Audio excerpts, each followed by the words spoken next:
អូខេសួស្តីបងប្អូនជនរួមជាតិថ្ងៃនេះខ្ញុំសូមលើកយកប្រវត្តិរបស់លោកឃ្លាំងហួតមកជម្រាបជូនបងប្អូនជនរួមជាតិ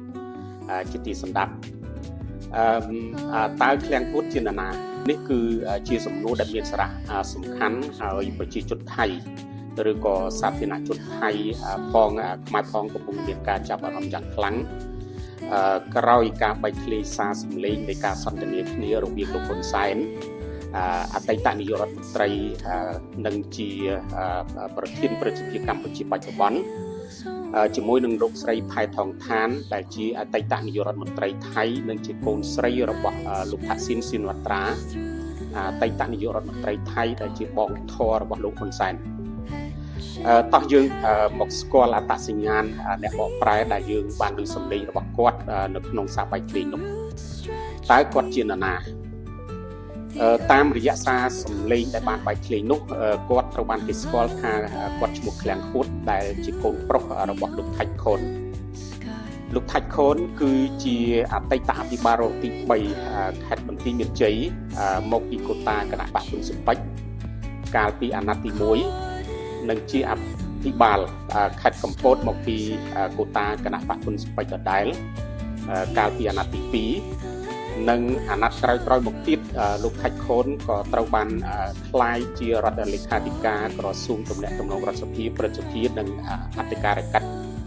ច្ចនៃរដ្ឋាភិបាលកម្ពុជាសម្រាប់ប្រវត្តិរបស់លោកឃ្លាំងហួតវិញលោកគឺជាអតីតនាយរងការិយាល័យនគរបាលព្រំប្រទានកម្រិតស្រាលនៃស្នងការដ្ឋាននគរបាលខេត្តបន្ទាយមានជ័យក្រោយរដ្ឋប្រហារឆ្នាំ1997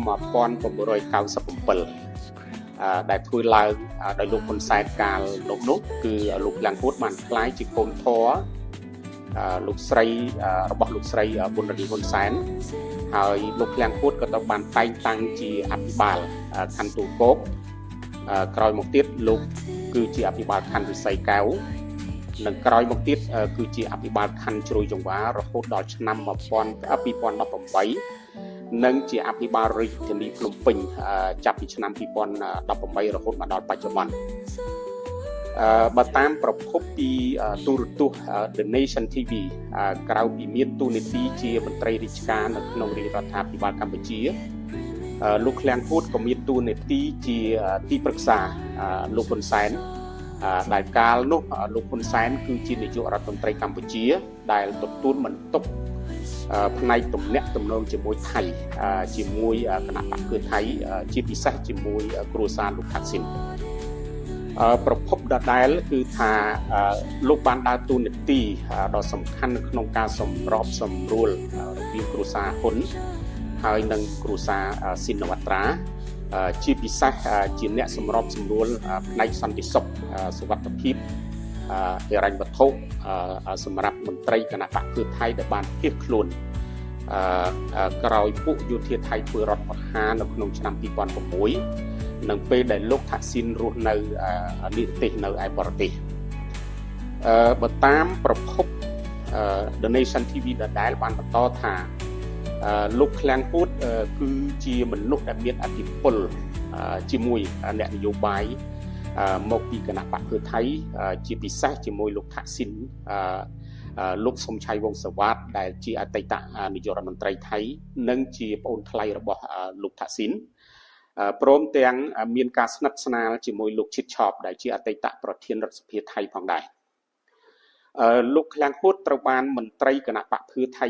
ភាគច្រើនហៅគាត់ថាមេប្រភព The Nation TV ដដែលគាត់បាននិយាយថាគាត់ខាង The Nation TV មិនបានរកឃើញថាលោកឃ្លាំងហួតមានមុខរបរឬក៏អាជីវកម្មឬក៏មានទ្រព្យសម្បត្តិណាមួយនៅក្នុងប្រទេសថៃទេសូមបញ្ជាក់ថាលោកឃ្លាំងហួតកាលនៅជាមន្ត្រីប៉ូលីសព្រំប្រទាន